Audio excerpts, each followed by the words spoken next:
اعظم سادات کہتی ہیں کہ جب میں وہاں پر گئی تو ایک خاص عشق تھا، اور یہ عشق دو طرفہ تھا، لیکن اس نور کی جانب سے عشق بہت زیادہ تھا۔ میں ایک ایسی فضا میں تھی کہ جہاں نور کے عظیم ہالے نے مجھے اپنے اندر لے لیا تھا۔ وہ نور عشق اور مہر و محبت سے سرشار تھا۔ میں نے وہاں پہ حیاتی عشق کو محسوس کیا۔ جب میں اس نور کے اندر گئی تو اس نور کے ساتھ ایک ہو گئی، یعنی اس میں حل ہو گئی۔ میں کسی بھی جسم کو محسوس نہیں کر رہی تھی، جیسے ایک قطرہ تھی کہ جو دریا میں مل گیا ہو۔ صرف میں تھی وہاں پر، اور پھر وہاں پر ایک سطح نیچے آئی۔ ایک بہت بڑے باغ میں نے خود کو دیکھا۔ بے نہایت فضا تھی، بہت مرتب باغ تھا۔ باغ کے کنارے نہر تھی، نہایت صاف، زلال، مرتب۔ میں اس نہر کو اوپر کی جانب سے دیکھ رہی تھی۔ پانی حرکت میں تھا، نہر کی تہہ صاف تھی اور نظر آ رہی تھی۔ باغ کے درمیان ایک بہت بڑا حوض تھا، یا یوں کہہ لیجئے کہ پل تھا۔ اس کا پانی صاف اور زلال تھا۔ وہاں پر ایک خاص حالت تھی میری، جیسے میرے پاس جسم ہو۔ میں جسم کو نہیں دیکھ رہی تھی، لیکن احساس کر رہی تھی کہ میرے پاس جسم ہے۔ میں حوض کے بائیں جانب تھی، چہل قدمی کر رہی تھی۔ حوض بہت بڑا تھا، نیلے رنگ کا حوض۔ بہت ہی سکون اور آرام دہ حالت یہاں پر تھی۔ مجھے تھوڑا وقت لگا کہ میں حوض کے دائیں جانب سے سامنے کی جانب آئی۔ وہاں پر ایک شخص چوڑے کندھے والا لباس پہنا ہوا کھڑا ہوا تھا۔ اس کے سر پر ٹوپی تھی۔ اس کا چہرہ مجھے نظر نہیں آ رہا تھا۔ وہ پائپ کے ذریعے درختوں کو پانی دے رہا تھا۔ یہ جگہ میرے لیے بہت آشنا تھی۔ شاید سالوں وہاں پر رہی تھی، یا قرار ہے کہ وہاں پر واپس جاؤں گی۔ میں بہت اچھا محسوس کر رہی تھی، اور میں اس باغ میں چہل قدمی کر رہی تھی، لیکن اس شخص کے بارے میں ایک بہت اچھا احساس رکھتی تھی۔ نہیں معلوم وہ کون تھا، انسان تھا، فرشتہ تھا۔ اس باغ کے سامنے مرتب گھر تھے، اور ایک مرتب روڈ تھا۔ باغ بے انتہا جاری تھا، اور باغ کے ساتھ گھر تھے، بے نہایت گھر۔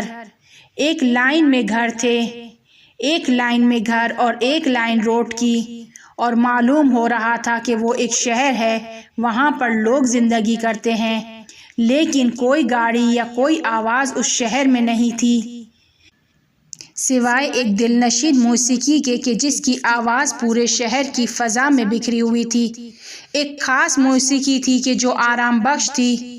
اس دنیا میں اگر اس موسیقی کو ڈھونڈے تو نہیں ڈھونڈ سکتے ہیں۔ وہ صرف وہاں پر تھی، ایک خاص موسیقی تھی، ایک خاص ترکیب کے ساتھ تھی۔ میں شہر کی روڈوں پر چل رہی تھی۔ میں ایک روڈ پر پہنچی کہ وہاں پر ایک شخص موجود تھا۔ اس قدر خوبصورت تھا کہ شاید فرشتہ ہو۔ اس کا چہرہ بے نہایت زیبا، یعنی دنیا کے کسی بھی چہرے کے ساتھ مقابلہ نہیں کیا جا سکتا۔ 35 سالہ سفید لباس پہنا ہوا وہ شخص۔ اس شخص کے ہاتھ میں ایک برتن تھا کہ جس میں سیب تھے۔ یہ سیب نور کے تھے۔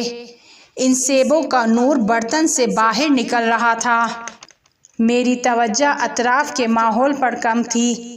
میری زیادہ تر توجہ ان سیبوں کے نور پر تھی۔ اتنی دیر میں ایک شخص آیا کہ چاہتا تھا سیب لے۔ وہ شہر میرے خیال میں ایسا تھا کہ وہاں کوئی بیہودہ گفتگو نہیں تھی، وہاں سب چیز آرام بخش تھی۔ وہ آرام بخش شہر تھا۔ اور اس کے بعد کے مرحلے میں نے ایک مسجد کو دیکھا کہ اس میں میرے مرنے کے مراسم برپا ہو رہے تھے۔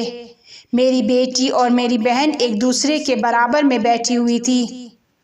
یہ منظر میں نے دیکھا، اور پھر میں پلٹ آئی اپنے جسم کے پاس اور خود کو اوپر سے دیکھا۔ میرا احساس یہ تھا کہ جیسے میرا سفر ختم ہو گیا ہو اور میں واپس لوٹ آئی ہوں، اور یہاں پر میں نے اپنے جسم کو واضح طور پر دیکھا۔ کینسر کے گدے کو بدن میں دیکھ رہی تھی، اور اب میں جانتی تھی کہ میں خود ہوں، اور سرطان کا گدہ ہے کہ جو بہت بڑا ہو گیا تھا۔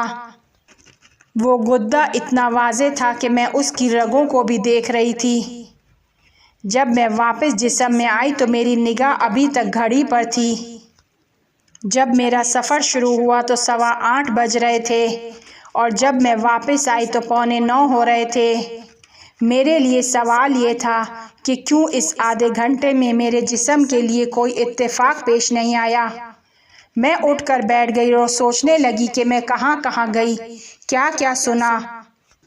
ان موضوعات پر سوچنے لگی۔ جس وقت میں واپس آئی تو میری زبان پر استغفر اللہ ربی و اتوب الیہ جاری تھا، اور یہ شاید اس لیے تھا کہ مجھے کبھی بھی خدا سے نا امید نہیں ہونا چاہیے تھا، ہمیشہ امید رکھنی چاہیے تھی۔ اور پھر میں نے اپنے کینسر کا علاج کروانا شروع کیا۔ ایک عرصے کے بعد میرا کینسر ٹھیک ہو گیا اور آج اس ماجرا کو 17 سال ہو گئے ہیں۔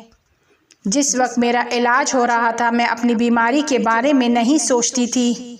میرے ذہن میں وہ مناظر تھے کہ جو میں نے دیکھے تھے، اور وہ جملہ کہ جو میں نے سنا تھا، اور اس جملے کے لحاظ سے میں نے اس دنیا سے چلے جانا تھا۔ جب اعظم سادات سے اس دنیا کے بارے میں پوچھا جاتا ہے تو وہ کہتی ہے کہ وہ دنیا واقعی تر دنیا ہے، اور یہ دنیا سوائے خواب اور خیال سے زیادہ نہیں ہے۔